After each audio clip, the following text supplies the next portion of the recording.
The build-up has begun for the final night here in Wujiang. It's almost time for the lead finals. But before we show you the highlights, we thought we'd talk about judging and judges, because it's one of the hardest jobs in the building. So what does a judge do during qualifying?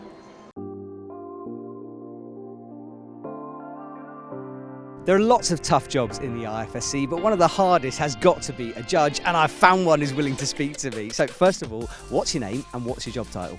Hi, I'm Zul from Singapore, and I am the IFSC judge for this Wujiang World Cup in China. So typically on qualifying days, there's a lot of, you have 2 routes per gender, per category, obviously. So most of the time I'm managing the national technical officials, so the local judges. We're working very closely with them. We're talking to them to make sure all judging is all accurate, it's consistent, and to make sure if there needs to be any overruling to be done, then that's where I step in. Of course, on top of that, it's also doing everything, handling appeals between the coaches and our team managers and so on and so forth. So largely you're talking about pretty much event management, basically. It's such an important job because you have to get the rules right. Is it as difficult as it sounds to make those correct decisions, especially when you've got all the pressure from the athletes and the coaches? Yes, definitely. I mean, you almost have to memorize the rulebook at some point. I mean, there are certain nuances that it's always debatable, right? People have different interpretations and so on and so forth. But yes, I mean, there are certain things like the quotas of how many people get into the next round and all that stuff. It's kind of set in stone, so it doesn't change. But yeah, it gets quite tough having to deal with all that pressure. But then I think that's where the challenge comes in. And yeah, I think that's the fun part about it. Behind me is the judging table, and we'll be showing you guys what they do during finals on another show. Now, waiting in the audience is Matea. She's going to be joining me for tonight's co-commentating. But before that, we caught up with her to find out what she puts in her kit bag. We are here to do another What's in an Athlete's Bag. So first of all, could you tell us who you are and who you climb for? Hey, I'm Matea Petzi and I'm from the Austrian climbing team. Well, first of all, I'm jealous about your bag that you put the stuff in. Yeah. Because your North Face bag, it's big and yet you can still put it on an aeroplane, right? Yeah, it's like the perfect size. You can just throw everything in and then fly within, so you can use it as cabin bag. So it's pretty good. Okay, well, I'm very jealous of that. But what's inside of your bag? It's nothing special in my case, so La Sportiva Theories are my favorites for the gym. I always use them inside. For sport and for bouldering? Yeah, everything. Everything in the gym with those. Okay, cool. So that's shoes covered. For warm-up, I use my bouldering chalk bag just because I like it more. It's more convenient. There's some cool features in this as well. We've got to talk about that. So you've got a brush holder. Yeah, and like for bouldering essentials like tapes and strap-ons. Okay. And the chalk inside, do you have a sponsor? Do you use a specific chalk? I just use anything. I get chalk, so I use the one from Black Diamond most, but I just use whatever I get. That's interesting. You haven't got like a particular type? No. And I use chalk balls, which is maybe even more curious. I love them. Okay, yeah, that is different. Fair enough. Anything else in there? Well, the lead chalk bag for the route itself and for the warming up with the pump. Now, I've watched quite a few athletes drop those over the years. Like, do you trust the clip on it? Do you tie it in a knot? I trust it, but I have dropped it once, so now I'm a bit more, but usually it sticks. Then a fingerboard for warming up, just a small one for one hand. TheraBand. There's lots in your bag. Skincare kit. Liquid chalk. Yep. And I have really dry skin, so I use Rhino Spit to make it more smooth.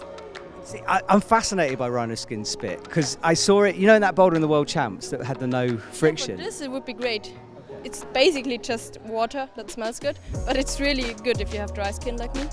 But that doesn't make sense for a lot of people because you put chalk on your hands to stop the sweat and yet you're putting water on your hands. Just explain a bit more. Well, like in winter, I don't even have the chalk because it's so dry, and then it's not even sticky anymore because it's not smooth but really hard, and this gets it a bit more elastic. There we go. Well, that's what's in your bag. It's quite a lot. Thank you very much. Appreciate it. Well, we've just found out what's in her bag, and now she's in the commentary box with me. Hey. Hey, lovely to have you. Look, first of all, let's just talk about you. How did your competition week go? Yeah, it was like always with the first World Cup, you never know what to expect. So yeah, qualis was really good for me. I felt confident, climbed well, and secured like a spot in the upper half for the semis. But yeah, semis route was hard. It was not so comfortable to climb, and yeah, dropped down a few places, but we'll work on that. Okay, well, I mean, the advantage of that is I get to have your company up here, and we're a couple of minutes away. But before we start, we spend some time with one of the route setters to discover more about our routes. The women's route starts with some easy part and then some small like shoulder jump and then some down climbing and some big holds and some big moves and then some like a push. And in the women's route there is not really a crux. We have a really consistent climbing and some hard moves maybe at the end. So that was the theory. Time to find out how the women got on. The world's best were in action, with Janja Garnbret qualifying in the #1 spot. Mia Krampel from Slovenia was in 8th, looking composed down low, but then she misjudged a big move to a sloper and fell. Next was Natsuti Oda, the 16-year-old in her first finals. In 6th, Italy's Laura Rogera, who struggled and fell at the same spot of 34+. Great Britain's Erin McNeice really had to dig deep. She tried a hard toe hook, but the move failed, and she was 5th. Japan's Natsuki Tani got a bit further on 40, going for hands and not toes, coming 4th. While Korea's Cheon So was looking relaxed and took bronze. Oh, swings her way down. Erin tried to do a toe hook. Cheon So isn't doing that, but she's approaching the head wall now. And the head wall usually climbs really slowly, so you have to count in some time. Oh, she falls going left. This year, Gilou Law seemed to be in a different headspace.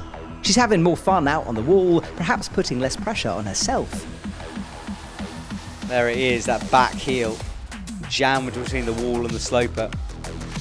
Now that's the move where Cheon fell, the next one. This is a big one. Oh, use the foothold. Come on, yeah, and it goes out. And making it 2 gold medals in a week is Slovenia's Janja Garnbret. She had topped all of the routes so far leading up to the finals. Yeah, I think she's got something, but this is a huge move. Oh, up she goes. Skips the intermediate, just moves on. She'll check the clock with 1:40 to go. And look, it's Janja, she wants to top this thing out. It would be great. 4 tops, all routes. Oh, be almost a perfect week, wouldn't it? Definitely. Has a little look down. This is the big press up into this. There's only really 2 moves to go. It's a long way though. She's just got fingertips, has to engage the shoulders. Twists, mates that match, and with 1:16 to go, Janja is 1 move away. Easy out, she's going to top it out, she's going to win this competition. And once again, Janja with a huge statement to the climbing world. I was just having a lot of fun. I was excited to be back competing, and I had a good start with bouldering, so I hope the same would go with lead. And yes, I guess my lead shape is as good as bouldering. So with the women's comp finished, it was time for the men to compete. It was another winding and difficult climb, so let's hear from the route setter about the style of it.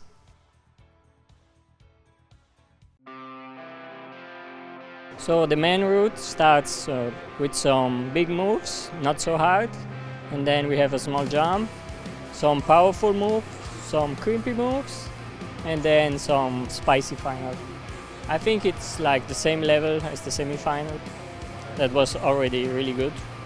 We are expecting maybe 1 top or 2 tops, but not more than 2. It was another stacked field in the men's comp, with first lead finals for a few athletes. Toby Roberts and Serato and Raku were the favourites, but anything can happen in lead. Shion Omata from Japan was 9th after 9 athletes made it to the finals, falling on a tricky traverse. GB's Max Milne got a little further on 23+ for 8th. Shuta Tanaka fell from the same place, countback making him 7th. Hannes van Dyssen in his first lead finals was 6th. Countback counted again, this time Sasha Lehmann from Switzerland in 5th, fingers fighting for grip. 4th went to another Japanese athlete, Zento Murashita, who was undone by the cross-through. So, podium finishes, and Zento's teammates Serato and Raku took bronze. choosing not to use a knee bar down low that might have cost him some energy for later. Suddenly Serrato's gone from looking relaxed to not so relaxed, but he has made the move work. Cuts loose again, gets the feet back on the wall. Let's see if Serrato's got something left in the tank. He might have got himself into some trouble here. He's struggling on that right hand. Very low, and yes, he does go. Taisei Homma held the top spot for a while, but was eventually pushed into silver. The Japanese athlete dealing well with the lower cruxes and made it to the head wall. Oh, he's got to commit to that toe. Hits the second boomerang.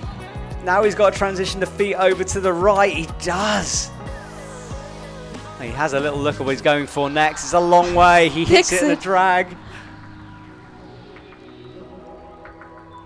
What a performance from Taisei Homma this is, and a minute 40 on the clock.